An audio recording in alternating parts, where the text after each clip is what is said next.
Quem tem uma doença grave, que só é tratada por um remédio de alto custo, muitas vezes passa por um drama, porque se esse medicamento não estiver naquela lista da Anvisa, que serve como referência para o Sistema Único de Saúde, a aquisição do remédio pode ficar impossível. Juliana jamais imaginou que sentir náusea pudesse ser sinal de algo grave. Mas este foi o primeiro sintoma que levou a uma descoberta que mudou a vida dela. Um câncer raro e agressivo nas glândulas adrenais, que são pequenos órgãos localizados acima dos rins e são responsáveis pela produção de hormônios que controlam a pressão arterial, algumas características sexuais e respostas físicas ao estresse. O tumor estava com quase 19 centímetros e 890 gramas. Muito grande. O que passou pela sua cabeça? Que eu ia morrer. Ela passou por cirurgia, retirou o tumor e faz quimioterapia. Mas recebeu também a indicação de tomar um remédio chamado mitotano, que não conseguiu pelo plano de saúde, nem pelo SUS e não tem como pagar. Que cada caixa importada, eu acho que é em torno de $5 mil para chegar. Como eu preciso de 3 caixas por mês, seria em torno de R$75 mil. Se tivesse tomado o remédio desde o início, ela acredita que poderia ter evitado o aparecimento de mais 2 tumores.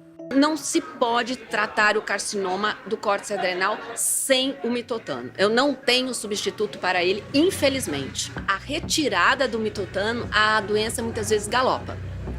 Ela explica que os convênios não pagam o remédio porque ele não está na lista dos que têm cobertura obrigatória, segundo a ANS, Agência Nacional de Saúde Suplementar. A Juliana entrou com uma ação judicial para tentar conseguir o remédio, mas perdeu em primeira instância. E agora aguarda a resposta do recurso de uma decisão que pode significar a perda do bem mais precioso que ela tem, a própria vida. Sem esse remédio, é como se a gente tivesse, a morte decretada. A mãe e o pai do Richard também tentam na justiça o remédio que pode salvar o filho de 5 anos. 2 anos atrás, eles descobriram que o menino tem a doença de Duchenne, um distúrbio hereditário que causa uma fraqueza muscular progressiva, geralmente em meninos, e que reduz a expectativa de vida para no máximo 20 anos.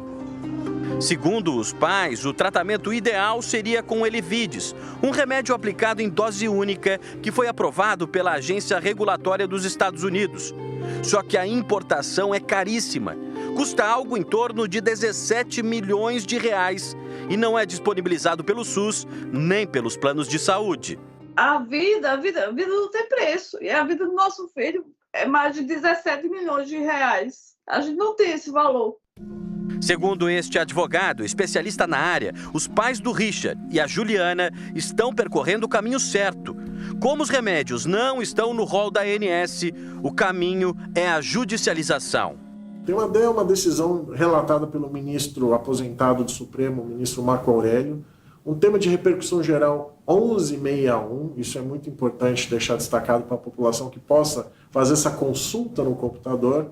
E ali vai verificar que, dependendo dos casos, o Estado, mesmo não tendo uma aprovação na ANS, por exemplo, ou não tendo uma aprovação pela Anvisa, mas tendo a autorização da importação do medicamento, esse medicamento se entrega ao paciente, desde que seja comprovada a hipossuficiência, a carência de recursos dessa pessoa, como também a inexistência de medicamento similar para o tratamento do paciente.